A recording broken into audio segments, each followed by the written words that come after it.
Bom dia, irmãos, a graça e paz a todos.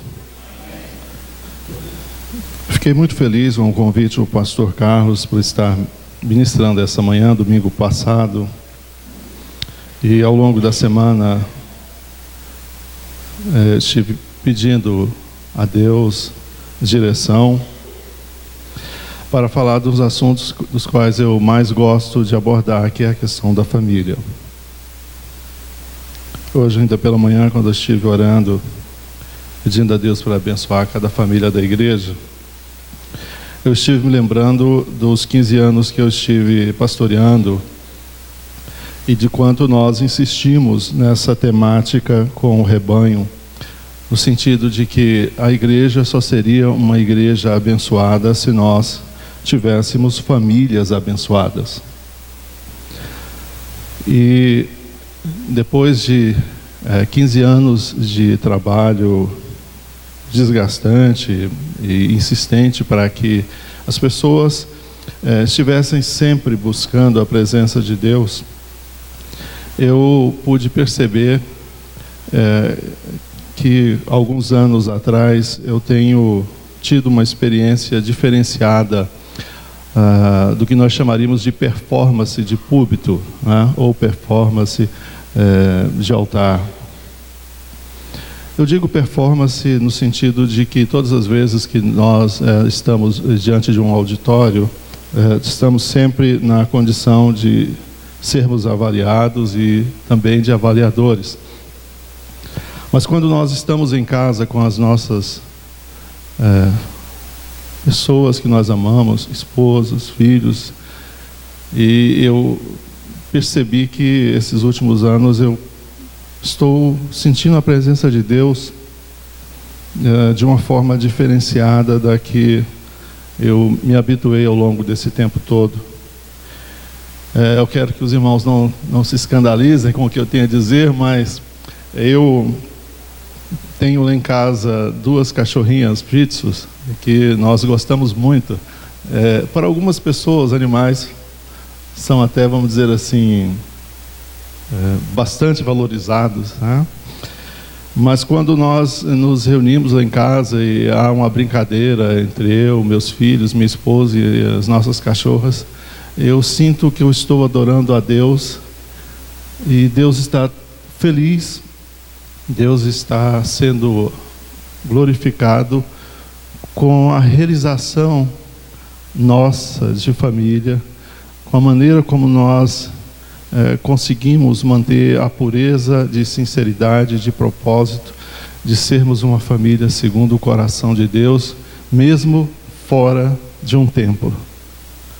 Eu diria que esse talvez seja um grande desafio para nós hoje, vencermos a dificuldade que nós temos de compartimentalizar a nossa fé e que talvez faça com que nós venhamos restringir a Deus do templo e não possamos reconhecê-lo como o Deus também da nossa casa, o Deus do nosso escritório, Deus da nossa sala de aula, aquele que participa de todas as áreas da nossa vida e que quer também se manifestar, quer ser reconhecido como tal em todas as áreas da nossa vida.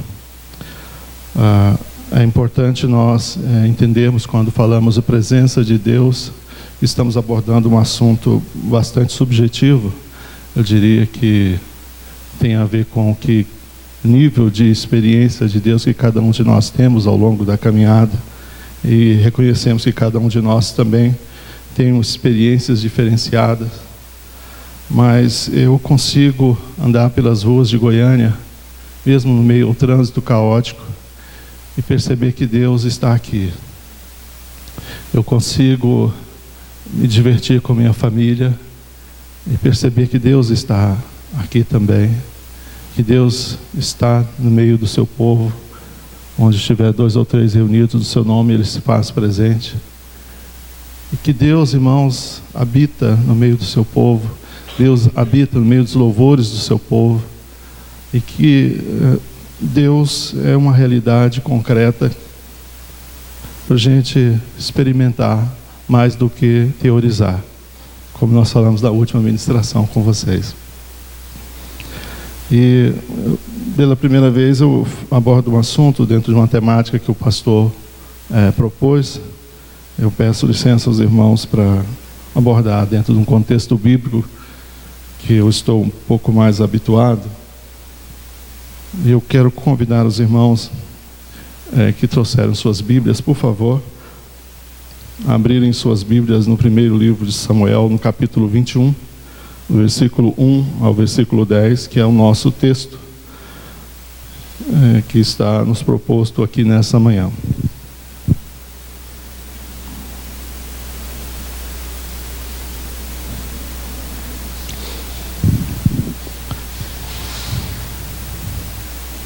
Eu louvo a Deus pela vida da minha esposa, a Lana, meus filhos, o Lucas, o Mateus e o Marcos, que vocês já conhecem.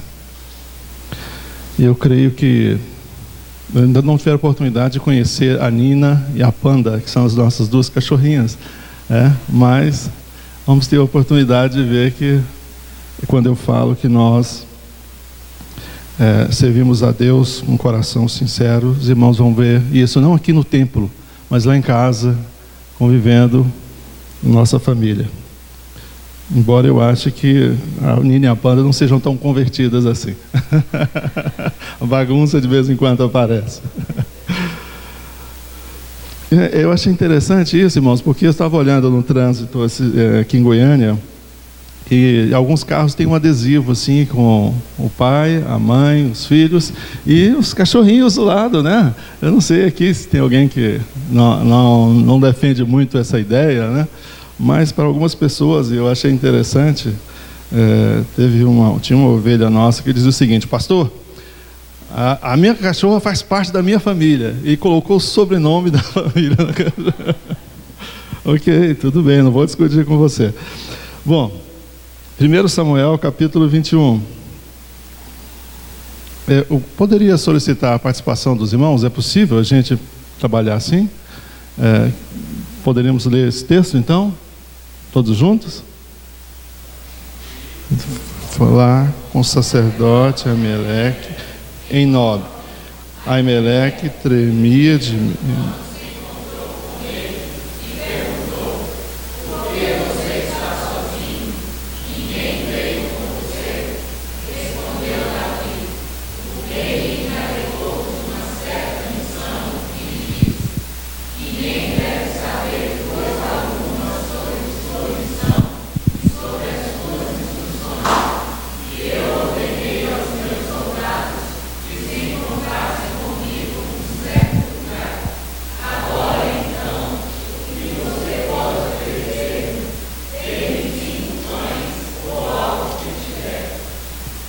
O sacerdote, contudo, respondeu a Davi: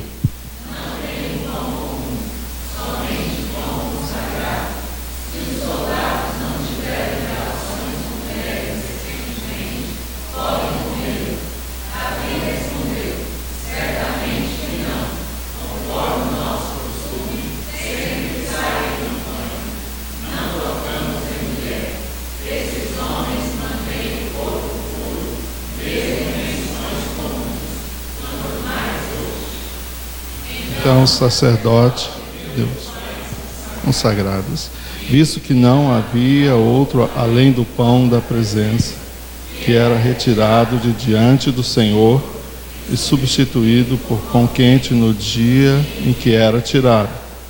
Aconteceu que um dos servos de Saul estava ali naquele dia, cumprindo seus deveres diante do Senhor.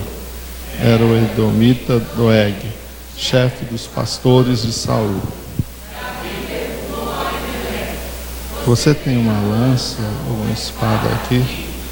Não trouxe minha espada em qualquer outra arma, pois o rei exigiu urgência.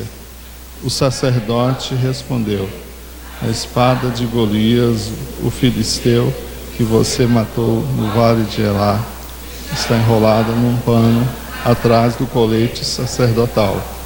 Se quiser, pegue. Não há nenhuma outra espada. Davi disse: não há outra melhor. Dê-me a espada.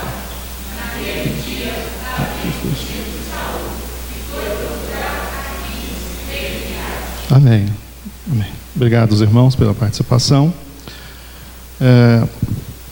Quando nós analisamos os textos da Bíblia à procura de referências que enfatizam a importância da família, eu sempre me lembro das promessas de Deus no princípio, quando ele havia convocado Abraão para ser uma bênção, e quando ele também ratificou, confirmou essa promessa, a visão de escada de Jacó, dizendo que em ti, na promessa de Jacó, Deus estava reiterando essa promessa, e aos seus descendentes seriam benditas todas as famílias da terra. Então, em Gênesis capítulo 28, versículo 14, nós encontramos um fundamento bíblico para o plano, o propósito de Deus de que as famílias fossem abençoadas.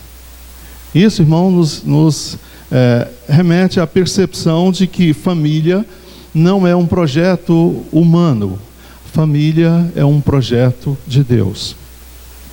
E talvez muitos irmãos possam estar questionando por que nós vamos trabalhar dentro da temática uma figura de Davi como referência para meditarmos um pouco sobre a presença de Deus nas nossas famílias. Davi, talvez já tenha sido explicado pelo pastor, era um homem sujeito a muitas falhas, cometeu alguns deslizes na sua vida, e nesses deslizes que ele cometeu também relacionados à questão familiar. Mas existe uma referência bíblica que atesta em Atos, no capítulo 13, versículo 22, talvez as referências possam ser postadas aí aos irmãos, Atos 13, 22, que identifica Davi como homem segundo o coração de Deus. Um homem segundo o coração de Deus, não porque ele seja um ser perfeito, mas um homem segundo o coração de Deus, porque a despeito de todas as suas imperfeições, ele sempre buscava a presença de Deus. E nós vamos então, desse texto que nós lemos, tirar 3 lições importantes para estarmos refletindo um pouco sobre buscar a presença de Deus. Buscar a presença de Deus. O primeiro tópico que nós vamos ressaltar aborda a questão de Davi falar com o sacerdote Aimeleque em Nob, ou seja, buscar a Deus em meio às adversidades. Uma das coisas que nos chama a atenção nesse texto é que Davi foi buscar essa orientação em meio a uma situação complicada. Ele era um homem que havia toda uma tramitação, todo um trânsito livre ali no palácio, e de repente ele passou a ser perseguido por Saul, e nessa situação de ser perseguido, ele procurou então refúgio em Nob. Por quê? Porque em Nob estavam alojados toda a casta sacerdotal, depois que aconteceu aquela tragédia de Siló. Até então, Siló era o centro de adoração em Israel, e vocês já devem ter ouvido falar da história. Os filisteus venceram o povo israelita, e a arca foi tomada, e aconteceu realmente uma tragédia nacional. Aquele objeto que era um símbolo que representava a presença de Deus foi tomado, e então toda a casta sacerdotal fugiu, procurando assim um lenitivo para Nob, e ali se estabeleceram. Então Davi foi para aquele lugar, e o que nos chama a atenção nesse texto é que Davi foi com o objetivo de buscar uma orientação da parte de Deus, representado aí na figura sacerdotal, sobre a adversidade que ele estava enfrentando. E, irmãos, nós somos desafiados no tempo que nós estamos vivendo hoje a estarmos constantemente buscando a Deus, lembrando que Deus não se restringe somente ao templo, mas um Deus que está pronto para nos ouvir em todos os momentos da nossa vida. Em qualquer lugar que nós estivermos, a gente pode pedir sempre a orientação e inspiração de Deus, a gente deve estar buscando a Deus, principalmente quando as coisas vão ruins. Por quê? Porque é no meio da crise que nós muitas vezes estamos propensos a tomar decisões precipitadas. É no meio da dificuldade, em meio às adversidades, que muitas vezes a gente pode tomar decisões que são irreversíveis. E eu gostaria, inclusive, de convidá-los a abrir um texto da Bíblia que faz um paralelo com essa abordagem inicial da vida de Davi aí nesse texto. Vamos abrir a Bíblia em 2 Crônicas, no capítulo 16, versículos 12 e 13. Eu gostaria que os irmãos, se possível, marcassem essa referência na sua Bíblia. 2 Crônicas, segundo livro das Crônicas, 2 Crônicas, capítulo 16, versículos 12 e 13.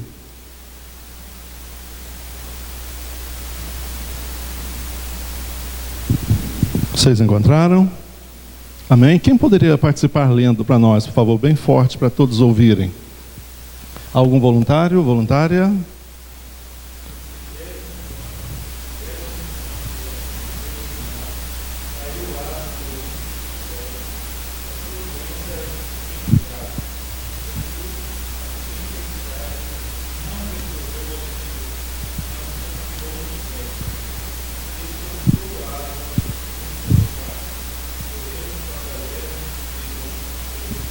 Observem o exemplo do rei Asa. Inclusive eu gostaria, obrigado pela participação, irmão Augusto, mas vejam, eu gostaria de repetir a leitura do texto na versão NVI, para ficar ainda mais claro que a Bíblia não está aqui condenando alguém buscar. Asa não foi condenado por buscar a ajuda dos médicos. Observe o que o texto diz. No 39º ano do seu reinado, Asa foi atacado por uma doença nos pés. Embora a sua doença fosse grave, não buscou a ajuda do Senhor, mas só dos médicos. É interessante essa colocação, que ele buscou a ajuda só dos médicos. Porque certo seria nós continuarmos confiando nos recursos que Deus propiciou para cada um de nós, mas não abrirmos mãos da possibilidade da intervenção de Deus na situação. Continuamos dependendo do excelente trabalho dos profissionais, dos médicos, mas veja, irmãos, até a medicina tem os seus limites. O conhecimento humano tem os seus limites. E aí, justamente aonde a medicina não pode fazer absolutamente mais nada, que nós começamos a abrir a porta para a possibilidade da intervenção de Deus. E é assim que acontece com a nossa vida, irmãos. Quando nós jogamos a toalha e não podemos mais explorar nenhum dos nossos recursos, nós abrimos para a possibilidade de uma ação, de uma intervenção de Deus na história. Eu me lembro muitas vezes, ao longo de várias visitas que nós realizamos na UTI, eu tive um caso especial que eu nunca me esqueci, foi do Hana.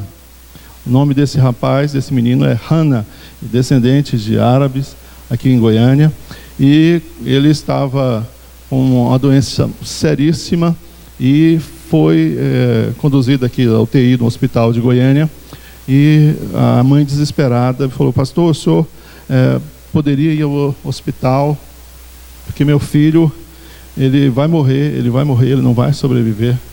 O médico já jogou a toalha, disse que não há mais nenhuma possibilidade. E eu me lembro, irmãos, que houve toda uma mobilização da igreja para que aquele adolescente fosse curado. Nós nos mobilizamos em jejum, em oração, e num domingo pela manhã eu senti assim aquele desejo no coração de ir até lá na UTI e impor as mãos sobre ele. Então nós fomos com alguns obreiros da igreja, chegamos lá, realmente o estado dele era muito grave, e para complicar ainda havia uma superbactéria agravando ainda mais o quadro dele. Quando nós chegamos lá, eu me senti tão impotente, sabe? Eu acho que é nesse momento que a gente desperta e acorda para a realidade, né, diante do fato do ser humano ter que morrer, né? Essa percepção de ter que morrer me incomodava muito, porque um projeto de Deus tão bonito e um futuro brilhante pela frente. E eu senti no meu coração assim um desejo de orar por ele. E um amor, aquele amor pastoral, né, de querer ver a ovelha bem. Eu cheguei lá e pus as mãos sobre ele na UTI, consegui entrar na UTI, autorização especial. Nós oramos por ele, e foi um momento assim eu me lembro até hoje que foi um momento de reavivamento na igreja, porque depois de algumas semanas o Hannah saiu do estado que ele estava, saiu do coma e foi se recuperando, e ele chegou ali na igreja magrinho, mas em pé, e foi aquela alegria a gente perceber que Deus não estava restrito somente a um conceito, Deus não era uma figura de retórica, que Deus não era só uma ideia de um livro empoeirado, um estante, mas que Deus é real, que Deus participa da nossa vida, que Deus intervém no nosso existir, que Deus sabe das nossas dificuldades, sabe o tanto que nós sofremos por sermos humanos, mas esse Deus que quer agir, quer mostrar que Ele está presente, que Ele é real, que Ele é constante.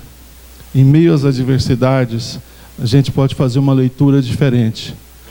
Não um descuido de Deus, mas uma oportunidade que Deus nos dá para que Ele se revele de uma forma que nós ainda não o conhecemos. Amém, irmãos? Eu não sei qual é a dificuldade que você possa estar passando, né? Eu não sei quais são as dificuldades que você pode estar passando na família. Talvez a sua história aqui nessa manhã seja uma história de descrença. Talvez sua história seja uma história de luta contra as drogas. Muitas famílias enfrentam esse mal no tempo de hoje. Talvez seja uma enfermidade, o luto, a perda de um ente querido machuca e dói muito, irmãos.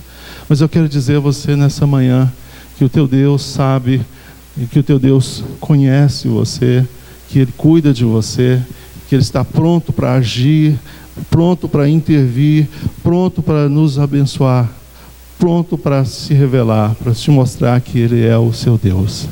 E que você não precisa ter medo da vida. Você não precisa ter medo dos desafios.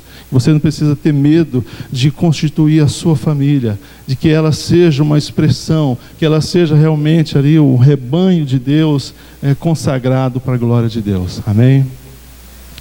Então Davi nos fala de que em momentos difíceis, como o que ele enfrentava, a perseguição, ele se dirigiu ao sacerdote Emelec em Nob, porque ele precisava de ter uma resposta de Deus.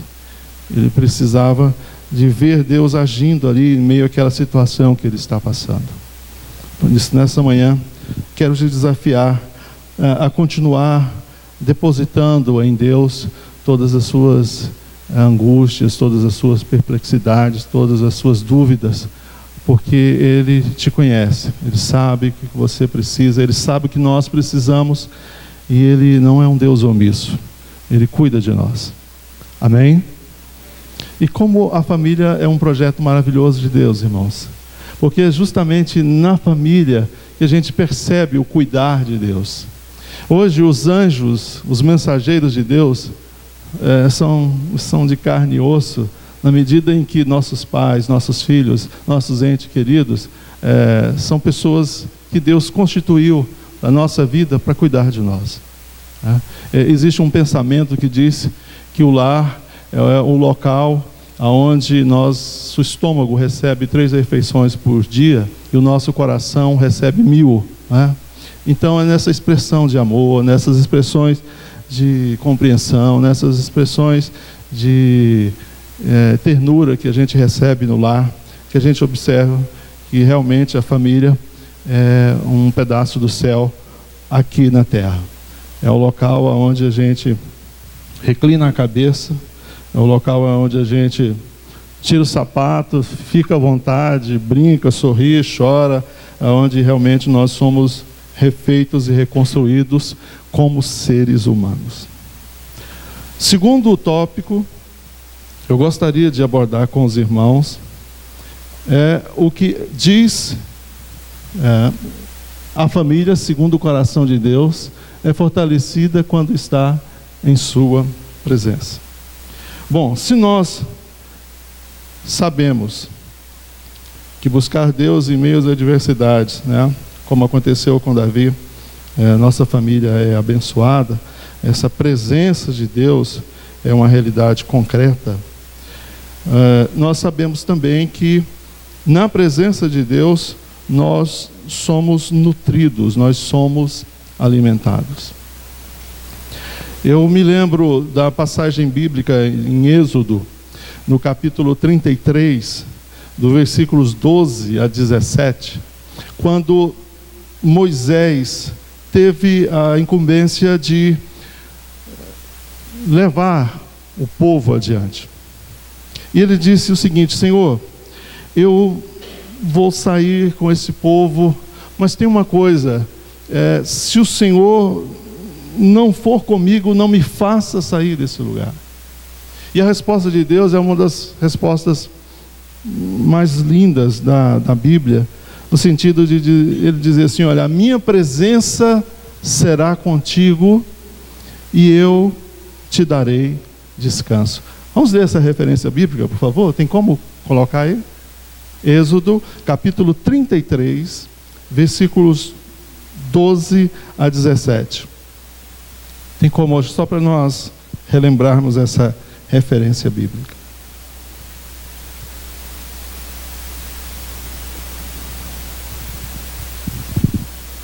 Êxodo, capítulo de número 33, versículos 12 a em diante. Olha só. Conduz este povo, mas não permites eu conheço pelo nome. Se me vês com agrado, revela-me os teus propósitos para que eu te conheça e continue sendo aceito por ti. Lembra-te de que esta é uma nação, onde que eu estou? Eu perdi agora. Assim, respondeu o Senhor, eu mesmo acompanharei a isso. É o versículo 14. Respondeu o Senhor, eu mesmo o acompanharei e lhe darei descanso. Quantas vezes, irmãos, nós estamos assim? É a mãe que cuida da criança. Eu acho que depois que os meninos já estão grandes, a gente já pode olhar para trás e dizer: meu Deus, como que eu consegui isso? Estou vendo um Nário com os filhos aí pequenos, né, os meninos. Como que a mãe consegue? Ela realmente se dá de uma forma tão grande, né? Porque na época que os meninos eram pequenos, não havia fraldas descartáveis como hoje, né? Então tinha que lavar a fralda, né?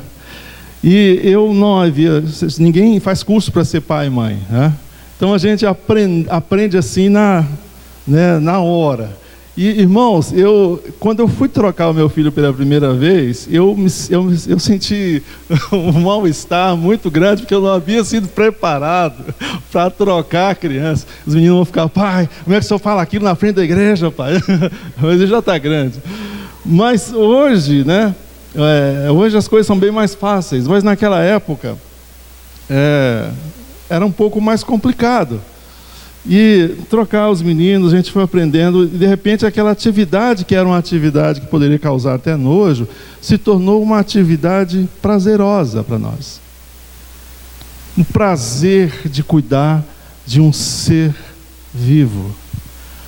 A felicidade de ver meus filhos crescendo na presença de Deus, com saúde, e se tornarem homens e mulheres. No caso, meus filhos são só homens, né? Mas quem tem os pais aqui vão saber disso, tornar homens e mulheres de Deus. Não tem preço, aproveitando a propaganda aí, né? A satisfação de ver um pedaço de você se consolidando ao longo do tempo, uma extensão do seu amor se tornando uma realidade concreta, é algo que faz com que a gente supere todas as dificuldades e crie forças para caminhar. E aí o pai se levanta pela manhã todos os dias No friozinho dá vontade de ficar dormindo um pouco mais, mas você lembra, eu tenho uma família para cuidar, eu tenho um filho, eu tenho uma esposa, ou a esposa também que tem que trabalhar, eu tenho minha família, eu tenho que cuidar dos meus filhos. Gente, isso é algo que nos remete à percepção de que todas as vezes que nós estamos na presença de Deus, cultuando a Deus ao cuidarmos da nossa família, observe o que eu estou dizendo, cultuando a Deus ao cuidarmos bem da nossa família, quando a gente faz isso, a gente recebe alimento, a gente recebe forças, e a força vem de Deus. Teve uma vez que a minha esposa, nós estávamos nos dirigindo à igreja, ela estava gestante, e com um outro filho no braço. Eu falo, gente, como que mulher consegue força para caminhar e para fazer tanta coisa, né? E não para por aí. Depois de fazer tudo, de ser mãe, esposa, de cuidar, e ainda tem que estar arrumada, bonita, produzida, porque a vida continua. Não pode chegar escabelada lá, né? Não pode chegar lá de qualquer maneira. Fala, como que as pessoas... A resposta é uma só. A força vem de Deus. Não tente lutar contra as adversidades sem contar com o renovo de Deus na sua vida. Ele vai te dar forças. Muitas vezes você diz, eu não vou conseguir, eu não vou dar conta, eu não vou conseguir sair dessa situação, eu não vejo saída. Confia no teu Deus. Você vai ver que nos momentos em que você não conseguia mais andar, é que vai ficar mais evidente que Deus vai estar te conduzindo. Você vai ver que nos momentos em que você achava que não tinha mais forças para prosseguir, foi Deus quem te fortaleceu. Tudo posso naquele que me fortalece. É uma referência que eu sempre falo para minha esposa, né? Há muitas vezes, vocês sabem que esposa de pastor sofre calada, né? Nem tem nome, né? Esposa do pastor, né? Aí a minha esposa falou assim, Antônio, eu estou muito cansado. Eu falei, bem, tudo posso naquele que me fortalece. Tudo posso naquele que me fortalece. E essa promessa era tão enfatizada, quase como um mantra, né? Vamos dizer assim, desculpa a expressão, mas era tão proferida por nós que ela se tornou uma realidade concreta. Quando nós não tínhamos mais forças para caminhar, o Senhor nos conduzia, o Senhor nos guardava, o Senhor nos levava. E aí Davi chega para o sacerdote dizendo, no versículo 3 a 6, o que você me oferece? O que você tem para me oferecer? E ele diz, olha, eu tenho só 5 pães. Dê-me 5 pães, o que você tiver aí, o que você tem? Aliás, a pergunta foi de Davi, né? O que você pode me oferecer? Dê-me 5 pães. E isso nos remete à necessidade que nós temos de estar sempre nutrindo a nossa alma. Até você, meu irmão, minha irmã, que cuida de outras pessoas. A gente precisa estar nutrindo sempre. E quantas vezes, irmãos, eu encontrei colegas de ministério que estavam cuidando do rebanho, mas estavam sem forças para caminhar. Pastor é ser humano como qualquer outro. E muitas vezes nós ficamos tão envolvidos com a nossa atividade ministerial que nos esquecemos de alimentar, como aconteceu com os discípulos de Jesus. Tão envolvidos em distribuir o pão para a população faminta, que acabaram se esquecendo de que ele também precisa nutrir a sua alma. Tem momentos em que o nosso ativismo religioso nos atrapalha. É o momento que a gente tem que estar falando com Deus, ouvindo a voz de Deus, sentindo a presença de Deus, alimentando a nossa alma, para a gente poder alimentar o rebanho. Então, na presença de Deus, nós recebemos alimento para a nossa alma. E no terceiro e último tópico, você pode observar que Davi diz uma expressão, um homem de guerra que ele era, né?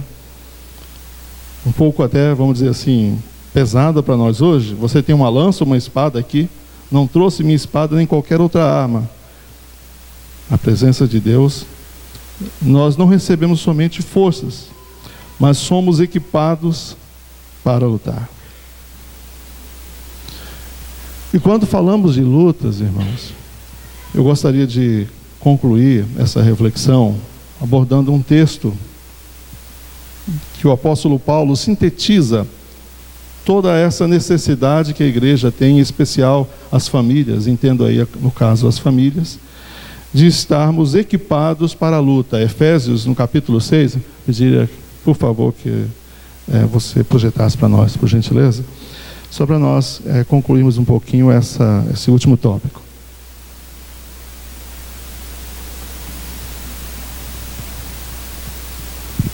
Efésios, no capítulo 6, versículos 10. Não? Efésios. Está fora? Ah, sim. Ok, então, tudo bem. Em Efésios, no capítulo 6, versículos 10 a 18, é possível algum dos irmãos participarem pela última vez lendo, por favor? Isso, por favor.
Amém.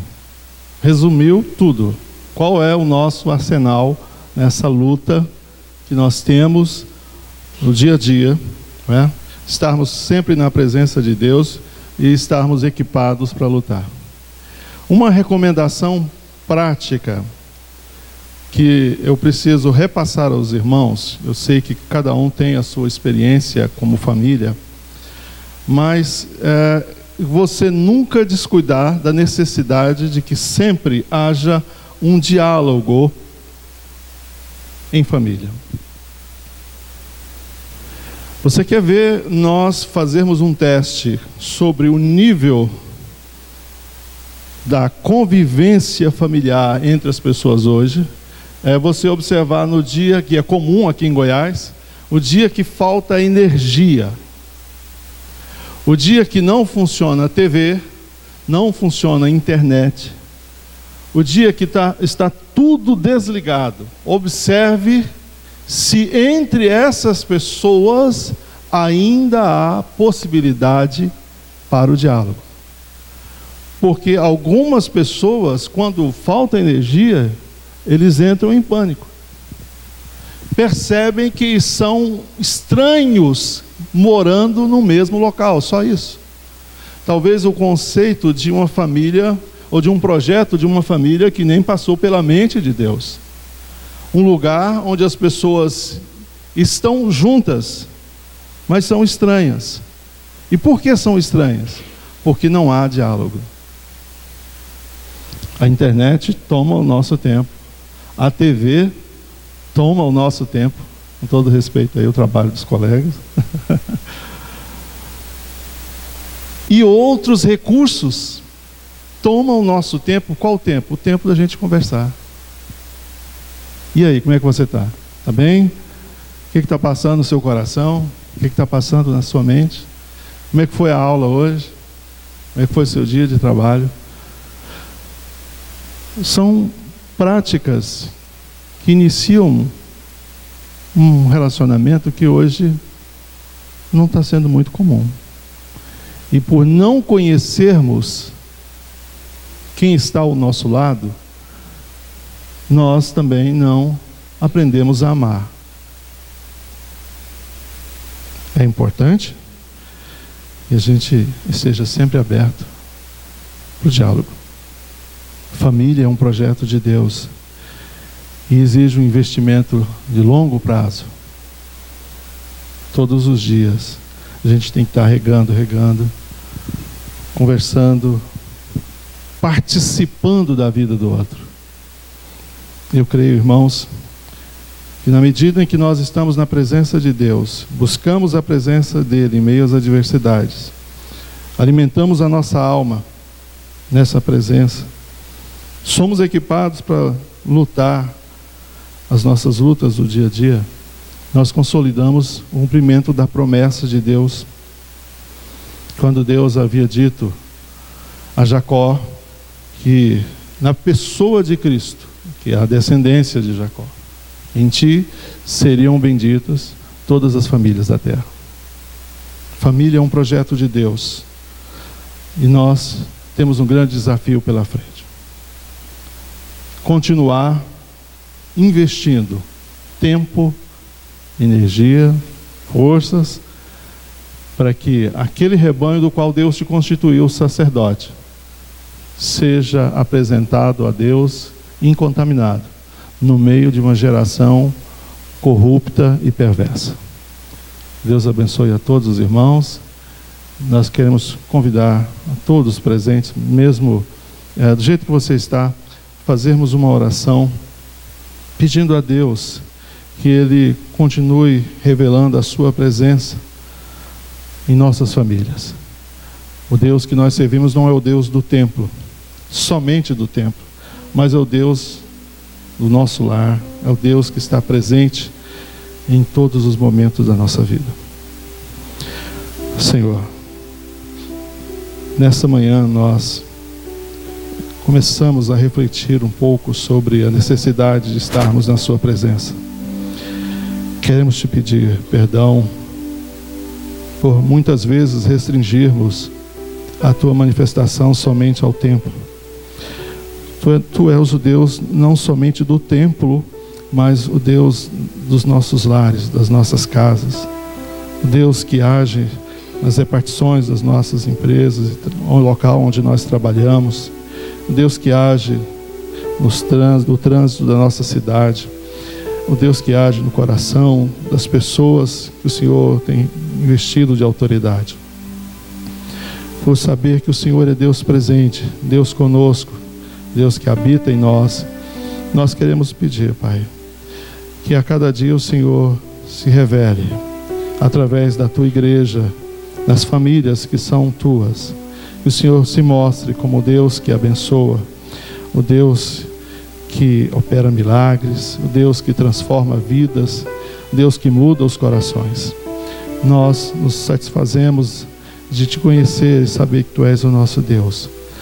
Nossa alma se alegra de estar na tua presença e de contemplar a tua mão cuidando de cada uma de nossas necessidades. Senhor, tu trouxestes nessa manhã vidas, pessoas com problemas, e queremos nesta noite sair daqui com o coração mais alegre, porque depositamos aos teus pés toda a nossa inquietação com relação às nossas famílias, os problemas que nos afligem, a angústia, a preocupação, a ansiedade.